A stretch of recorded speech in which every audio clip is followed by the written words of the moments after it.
In this video, I just wanted to go over a little bit about how to, first of all, write a structure for a molecule like this, and then what are some conclusions that we can make about the bonding in the molecule. So the first thing that you need to do to draw the structure is figure out how many valence electrons should be shown in the picture.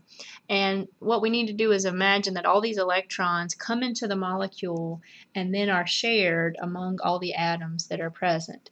So every carbon that is present is going to bring 4 electrons, 4 valence electrons that will participate in bonding. Each hydrogen brings 1 valence electron. And then what we basically do is just add all of these up. The oxygen has 6 valence electrons, and so that's going to give us a total of 28.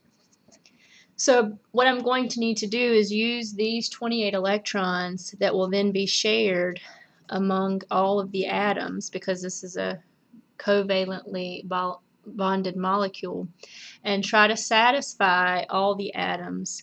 And satisfy means that hydrogen will fill an environment of 2 electrons.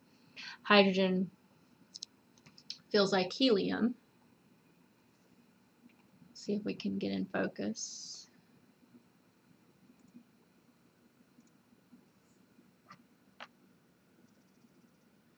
And all other atoms that you show in your structure, anything else, in this case the carbons and the oxygens, they need to fill an environment of 8 electrons. So you're basically going to follow the steps that your book outlines, and it does a pretty good job of that in trying to satisfy all of the atoms present. And they give you some tips on how to do that. We're going to connect the carbon chain, and this particular carbon, number 1, we'll refer to it as carbon 1, has 3 hydrogens attached to it. And I'm going to show you a model of it as well. It actually will be represented in our model like this. And so the center here, the black center, is the carbon, and these 3 are the hydrogens attached. Carbon number 2 has also 1 hydrogen attached. And we can put it here or we can put it below. It doesn't really matter because the molecule is actually 3-dimensional, so it really doesn't look like this. Carbon 3 has a hydrogen, and carbon 4 has an oxygen and a hydrogen. So your structure is going to start out like this, and every line that we've drawn represents 2 electrons. So at this time, I've used 2, 4, 6, 8, 10, 12, 14, 16, 18, 20 electrons have been used. And so that tells me that I have 8 also available that I can use to satisfy other particles in the molecule. Now what I don't have to worry about at this time are the hydrogens. The hydrogens have each been attached with a bond and thereby satisfying them.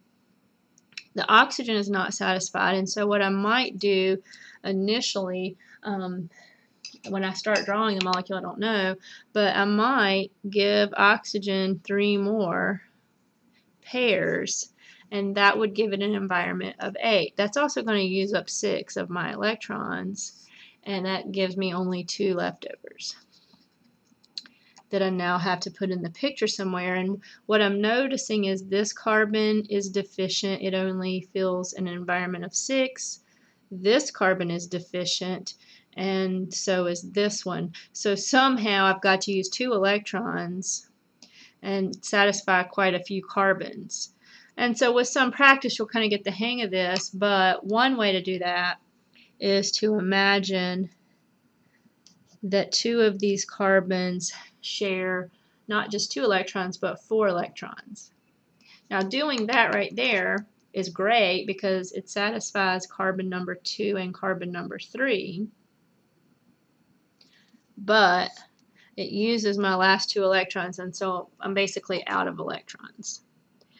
So then my only other option at this point is to move electrons that are already in my picture, and the only thing I can really easily move are pairs of electrons. Of course, this is not going to erase well. Pairs of electrons that are already in the picture, and I'm going to move them. I'm not going to take them away from oxygen. I'm just going to move them right here. And that's okay with oxygen because oxygen can still feel an environment of 8, but so can the carbon. So this is the only way that I can use 28 electrons, satisfying all hydrogens, satisfying all carbons, and an oxygen.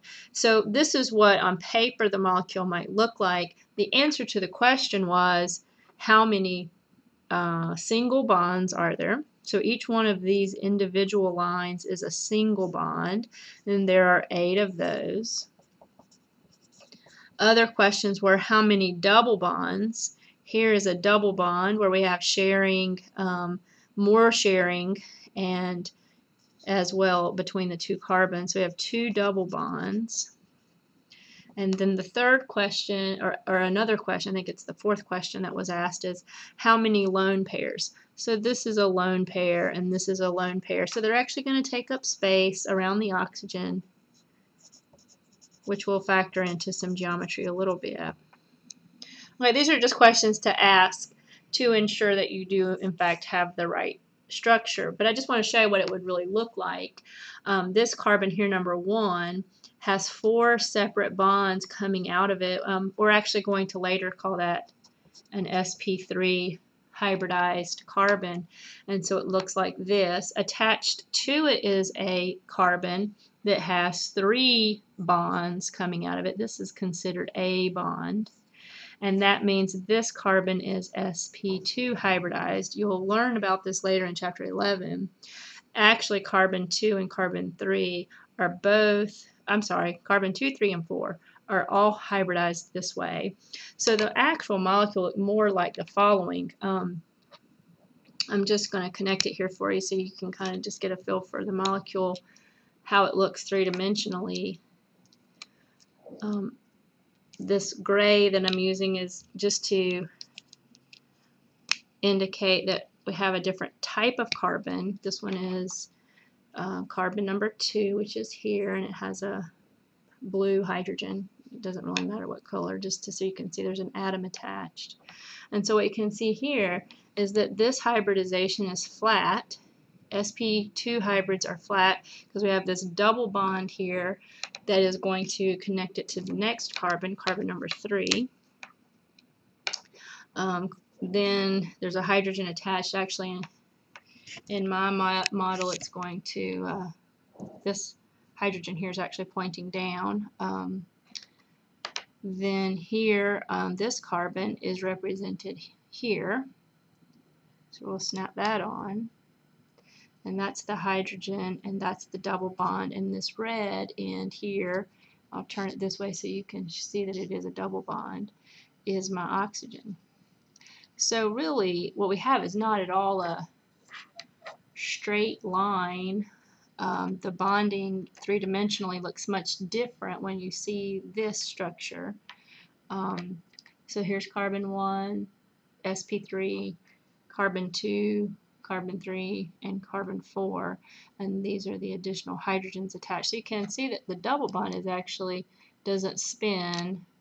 The single bond does have some rotation. So you can get a lot more information if you have an ability to look at and view some structures like this.